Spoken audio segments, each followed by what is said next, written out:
there, it's Donna from Heart of the Matter Professional Organizing. Thanks so much for listening in on our Heart of the Matter Organizing podcast.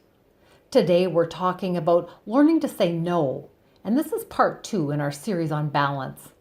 We appreciate you checking us out and allowing us to be your success partners as you get to the heart of the matter.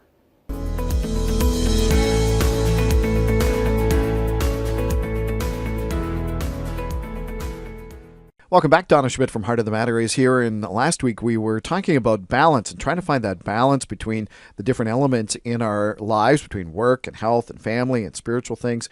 But Donna, the one thing I thought about this past week while reflecting on that a little bit was that sometimes you just find that balance point in your life, but then it moves a little bit as life changes. Absolutely. You know, it's funny. I was just talking to a woman recently, and when we agreed that for women, and you could comment on this if you think this is for men too, in our 20s and 30s, we're just kind of growing into our skin. And in our 40s, we seem like we, kind of have a better sense of who we are and maybe are willing to make some of those tougher choices, like maybe find it easier to say no. I mean, I think some of us have that tendency. It's hard to say no, and maybe that'll always stick with us. But, what about something like that? Do you find that as you grow older, maybe it's easier? Well, I think that's a reality too of health and energy and different things. You just realize I can't do it all. Mm-hmm. And I think when we're young and full of energy, that you think, yeah, I can handle that. And then you burn yourself out. Some people do burn themselves out because you're trying to do too much, and then you've lost that balance. And maybe it's through work or volunteering or whatever. Just trying to be an excellent parent.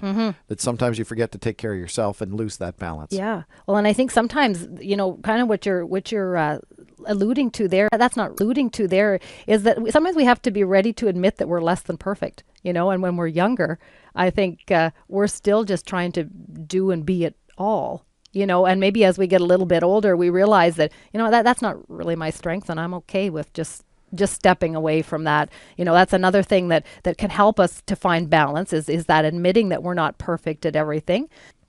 Yeah, I don't have any problem admitting that I'm not perfect, but maybe there was a time.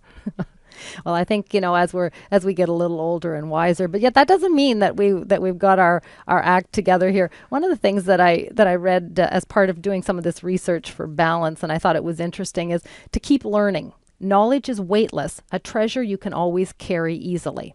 And so I guess, how much time now as a, 40-something do I spend learning?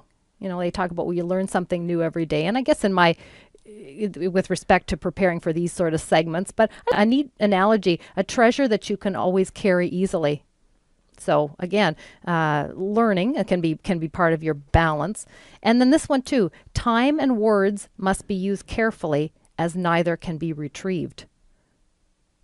Again, maturing in the way we treat people and work with people and that sort of thing. Again, helping us to find balance in relationships. Have you ever seen that analogy about the tube of toothpaste, talking about words? If you squeeze out the toothpaste, you can't put it back in. Same with our words. We need to be careful about things like that. And it gets to the point where you're distracted from doing some of the things that maybe could keep you organized because you're stressed about other things and relationships and things that have come off track because, again, you've lost that balance in that area of those relationships. Absolutely. It's a whole big picture balance. And, I don't know that we've said anything today that's rocket science, but I mean, I guess just to get people thinking that well, and maybe one of those things is when you look around your house and say things are in chaos, maybe it's just not the house that's in chaos. Maybe there's other things in your life you got to reflect back on and get that straightened out.